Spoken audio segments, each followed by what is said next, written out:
everybody. It's day 17. We have 4 more days left of our April number corner. Let's go ahead and take a look at what is required for us today. Again, you're going to update your calendar grid and your calendar collector. 17 days of 3/4 of an hour, 17 days of 3/4 of a dollar. Your marker for the day is located to the right over here.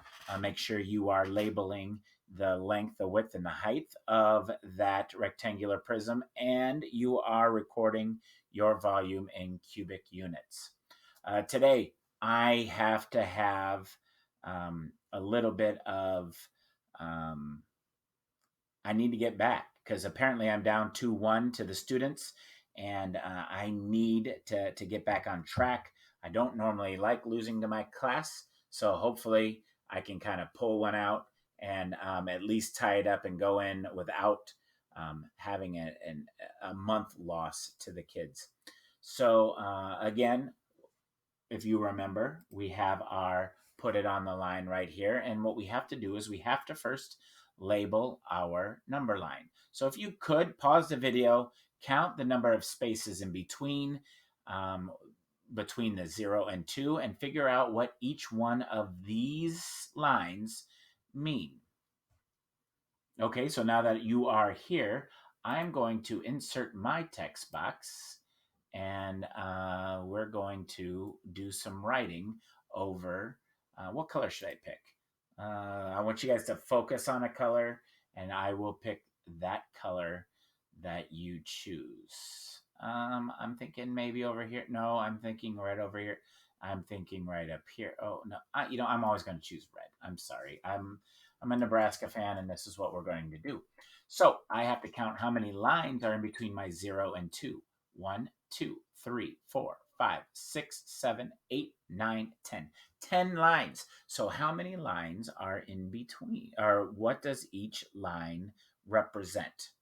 Well, I know if there's 10, right? I can put the middle line being 1, right? That makes sense. So if I would go over, my first 1, 2, 3, 4, 5, and then 1, 2, 3, 4, 5. So 1 would be in the middle. So now I have to determine what are each one of these lines worth. I have 1, 2, 3, 4, 5 lines now to get between 0 and 1.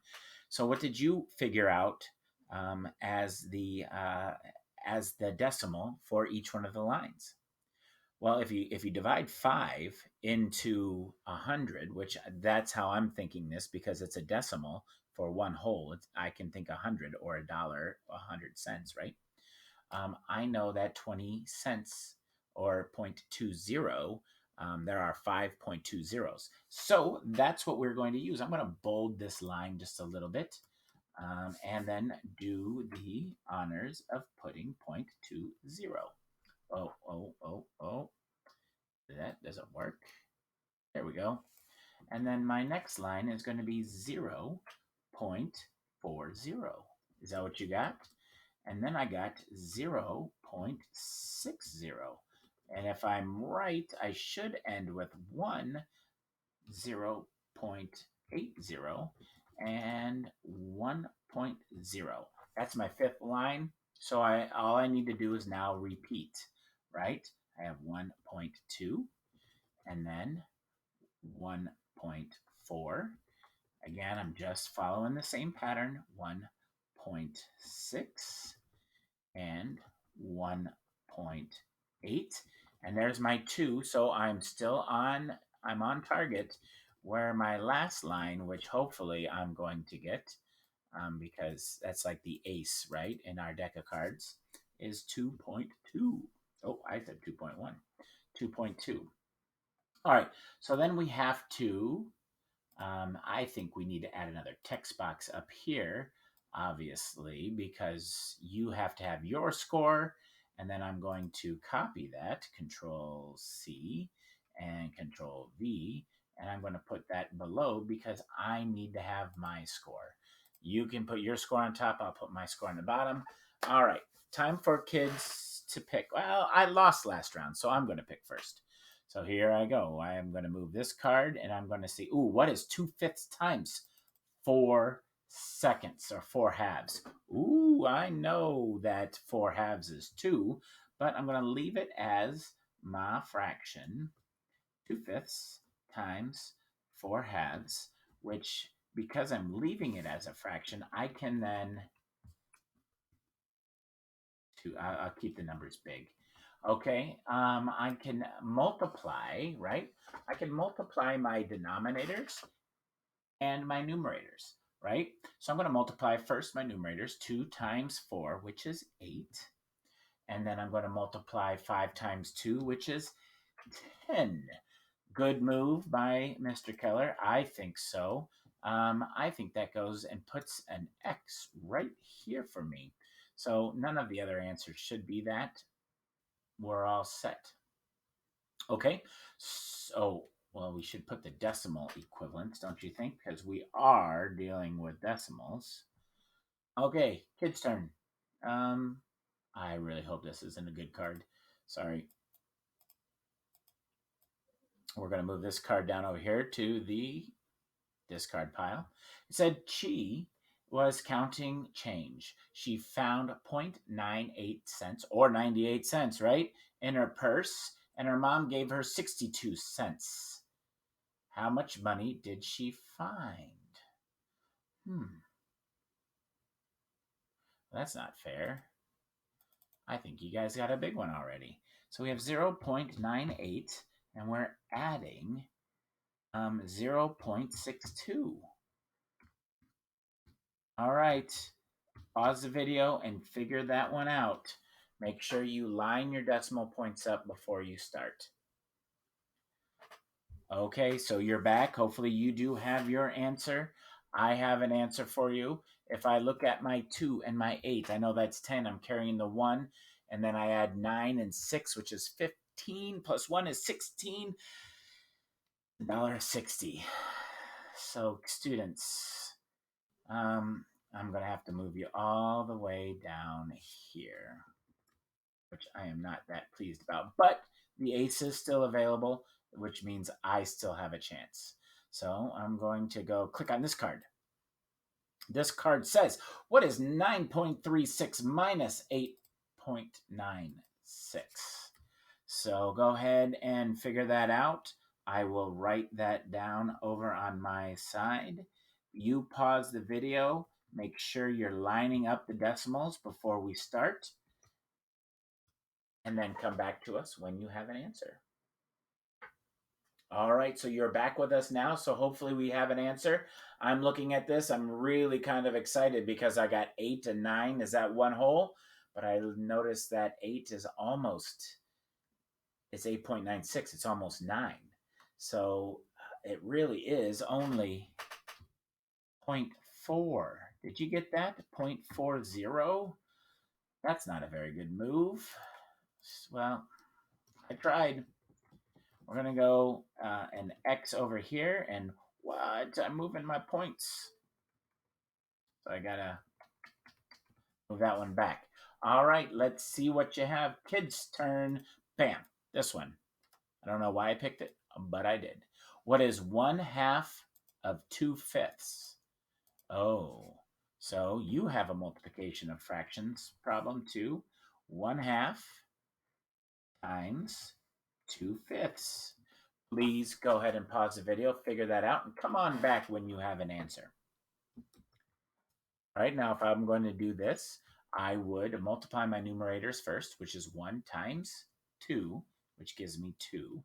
And then I look at my denominators, which is 2 times 5, which is 10. So you have, as a decimal, oh, that's a good one. Because that just means you got the 2, or you got the lowest card available in the deck. But you also have a really high one, so I wouldn't be worried all that much. My turn. I'm going to click this card, and I'm going to move it over here. Ooh, whoa, look at this. 1 1/4 plus, I have to give myself some space. 1 1/4 plus 2/3 plus 1/12. How am I going to do this? Well, I think what I should do first is, you know what we should do? Right? Remember, we should look for a common denominator, and you should always look for a number that is already within the problem that we can use. So can we use the 4, the 3, or the 12 to make a common denominator for each one of the problems we have to add? Right. We can. We can use the 12. So I'm going to go and I got to change 1/4 to 12. So if I have 12 as my denominator, what am I doing to the 4 to get 12? Multiplying it by 3. So then I have to multiply my top number by 3 and I get 3. All right. For 2/3, if I want to make that into a 12th, what am I doing to my 12 to get 3? I'm multiplying it by 4. So then I have to multiply my 2 by 4. And, oh, that's a construction joke. 2 by 4, forget. So if I multiply 2 by 4, I get 8. And then lastly, I have plus 1/12. And what would my answer be? Well, if I have 3/12, that gives me 11/12 plus one more 12, which gives me 12/12, which is 1 whole. And I add that. Did you already come up with my answer? Big, big, big, big bucks. All right. I'm sorry. I know it had to happen. I didn't want it to happen. I really was cheering for you. But like I said, I'm not going to go down without a fight. So Mr. Keller gets 2.0. Maybe that's what we can call this game, 2.0, because I'm going to get 2 wins. You're going to have 2 wins, and I'm going to pull out an even push for the month of April. All right, so your turn. Let's click right there. I know my class probably thinks I've read these, but yeah, I made this presentation, but I made it back in March, so I really can't even remember what's on these slides. All right, so what is 2 1/10 minus 1 1/2? That could be a good one. 2 1/10 minus 1 1/2. Huh. So again, with this one, we have to kind of look for a common denominator, right? At first, we need to do what? We can convert the half to tenths, right? So if we're going to rewrite our problem, we are going to write our problem as 2 1/10 minus 1 5/10, right?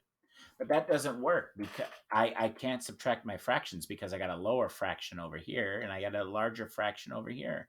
And I can't take away 5 apples if I only have 2 apples, right? Or 1 apple. So we have to borrow. And the only place I can borrow is right there from that 2.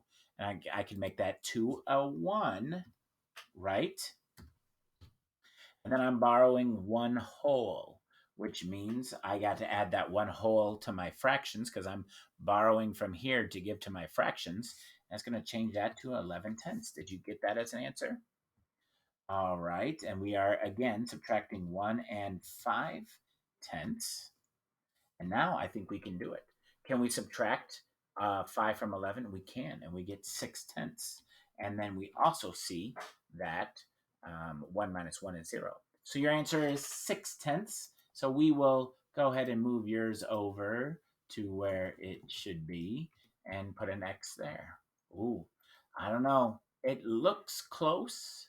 I might have it, but there's still the possibility of the 2.2. All right, let's give it here. I got this one.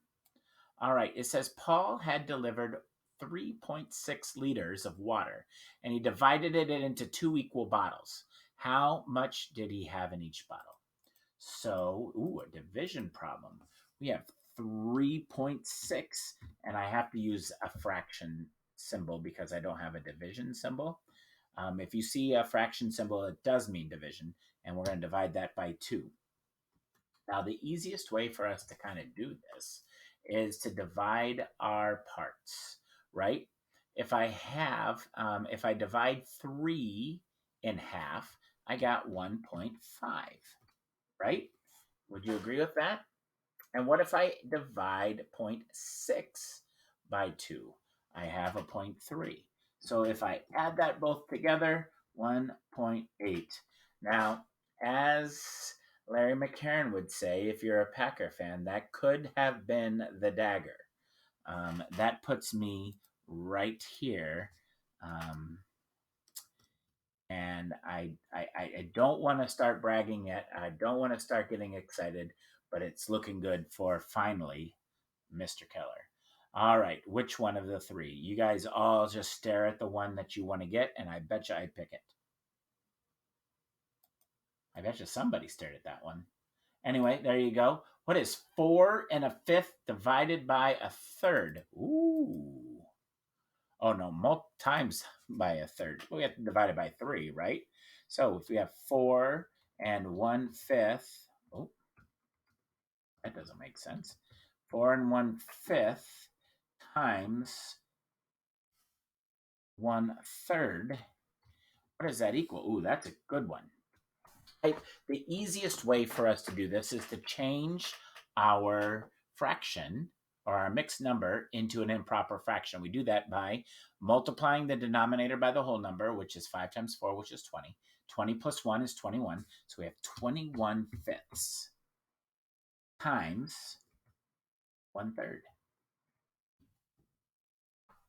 Okay, now we can multiply our top numbers and our bottom numbers, or our denominators and our numerators.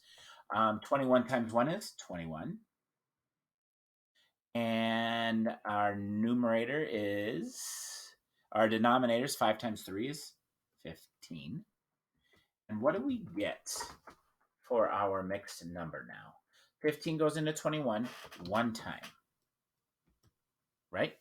And then there's 6/15 left over. 6/15. Can I reduce that at all? Is there a way for me to? Yes, I can. There is a common factor of both 6 and 15, and the largest one I can think of is 3. So if I reduce that down, it's 1 2/5. I know from my money that 1/5 is 0.20, so 2 of them is 1.4. Ooh, good move. Good move. You think that 2.1 is left out? Oh, no, I don't need to do that because we already marked it.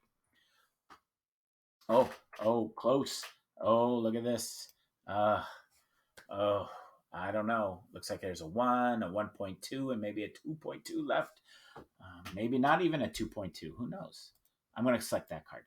I'm going to move that one over. It says, what is 3/4 times 4/3? I kind of have a feeling, seeing how this is the reciprocal of that number. Reciprocal means that it just turned the fraction around, right? This has 3 and 4, and then I just then multiply it by its reciprocal, which is 4 and 3. And anytime you multiply a fraction by its reciprocal, what do you think you get? Go ahead and pause the video and see if you can figure that out. Well, I'm going to get 12/12, or 1. Means I got the next lowest, and that is my choice, or that is my option. So the only thing I can hope for is that your answer is 1.2. If your answer is 1.2, then I think I just sealed the deal. But if you got the 2.2, I think I lost. Let's see. Here's your problem. It says Rebecca collected 3 snack bags that each held 0.4 kilograms of snacks. How many kilograms of snacks did she have in total? So a half a kilogram. Kilograms like 2 pounds maybe, right? Whoa, that is a big bag of snacks. And she has 3 of them. So let's go 3 times 0.4 kilograms. Well, what math problem do we know here? Our math fact that we know is 3 times 4, right? 112. But then we have to put our decimal point. And since we have a decimal point over 1 um, in our factors, then we have to put the decimal point in the same spot, and I give you a 1.2. Now you can go ahead and add up all of those numbers to just check to see who won. But I'm going to wager that I won. But I'll get my handy dandy calculator. You guys don't use your calculator. You pause the video and add them up. 0.4 and a 0.8 and a 1 and a 1.8 and a 2.0. That equals 6 whole points. 6 points for Mr. Keller. All right, cross my fingers. Now you add up your points and see if you can pause the video and see where you come out. That is 2/10 plus, talk about being tense, right? I'm 2/10. Yeah, dad joke, sorry. Plus 0.6 or 6/10 plus 1.2 plus 1.4 plus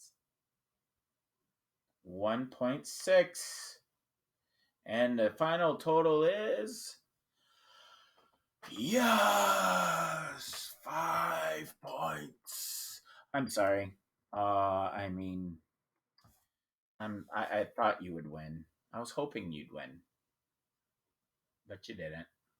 I did.